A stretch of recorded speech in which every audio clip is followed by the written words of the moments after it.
This is a call for help to help me locate the racist, white, middle-aged, bald-headed southern male who happened to be on the Heathrow to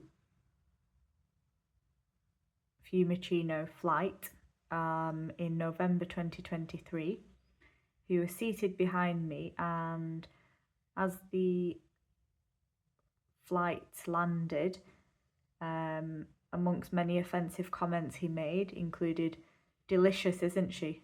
in a sarcastic way to exaggerate how disgusting he found my appearance. He then proceeded to say, "I know, I saw you moving away. These people have nothing."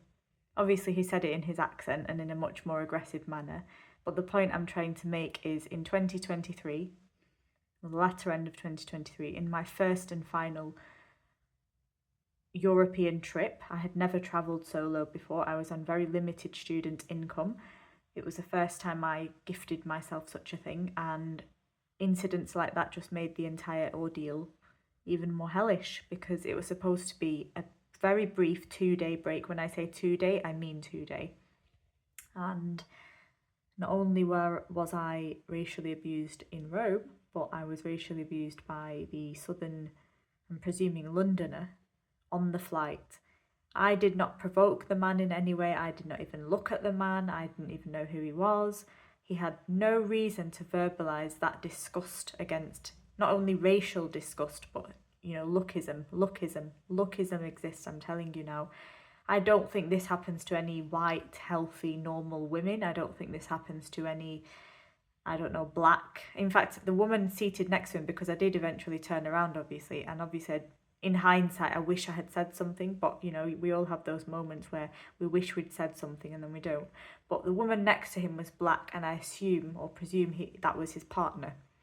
And she didn't say anything. Nobody else sat around, stood up for me. I didn't stand up for myself. I just listened to it. And well over a year later, I still have trauma about it, because it is now January 2025. I even ended up reporting it to British Airways, saying that, your customers making loud, aggressive racial remarks on a flight should be challenged by your staff. But clearly neither the staff nor any of the passengers stood up for me. Now, you, as somebody who may not have experienced this form of discrimination or racially aggressive attack or lookist attack, will not understand my pain and my despair and my frustration over such incidents. In the grand scheme of things, yes, it is just a little thing, because at the end of the day, that is a very uncultured, uneducated, clearly badly raised dickhead who is very insecure in himself. Otherwise, he wouldn't have felt the need to speak about an ethnic minority in that way. But also, I'm a young female travelling alone with literally no defences, and he felt the need to not only have that opinion of somebody but verbalise it. I'd like to know what he felt he achieved from that. I'd like to know if that made him feel better. Frankly, I'd like to know who this man is, what his name is, what he does for an occupation, why he was on that flight, because I, for one, was on there to travel for the first time in my life solo.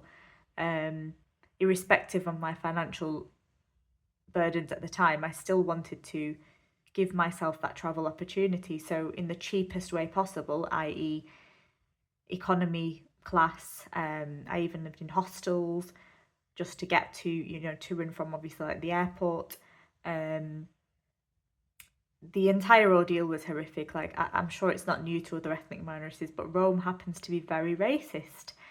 And I did not know that until I went there. And it was a case of like people not even responding to you. Now, again, I don't know if it's mostly the racism or if it's lookism against my specific characteristics and my unfortunate appearance, but I am very disgusted and disappointed that even in November 2023 I experienced such incidents.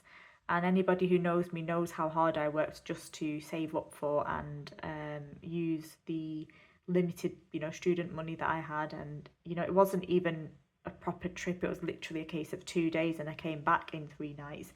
And I'm just disgusted. I'm beyond disgusted. Like, again, like I'm just going to keep reiterating. I know there's dickheads out there. I know there's uneducated people. But I think one of the most disappointing things about all of this is when I've told other people, they've not even flinched. And I wish it would disgust and infuriate them as much as it did infuriate and disgust me, because I'm just a human being at the end of the day. I pay my bills. I live by the law. I'm impeccably hygienic. I look after myself. I was fully dressed. I had makeup on. My hair was straightened. I had my glasses on. I wasn't drawing any attention to myself. And still, this man felt the need to say those disgusting things about me. And yes, it does hurt. And yes, it does stay with me as an intrusive memory. And whilst that prick is probably out there carefreely living his life with probably, you know, who knows, he might even be a drug dealer or an alcoholic, or well, I do know for a fact he brought alcohol. He brought his own alcohol on the flight, and then I do remember the the attendant or whatever they're called, saying you're not meant to have your own drinks on board. I just remember that much. But why did he feel the need to verbalize his disgust towards an ethnic minority young female when he's clearly in his middle age, balding, clearly not very well spoken, clearly not cultured, because you just wouldn't say something like these people have nothing if you were an educated, mindful person. And as delusional as it may seem, this is my attempt to just get the word out there that this guy on that specific flight, I mean, if you want further details, I can give you the exact date, I can give you the exact timing, and my communications with British Airways as well. But yeah, it's not acceptable to be racially abusive towards anybody, especially not verbally, so sort yourself out.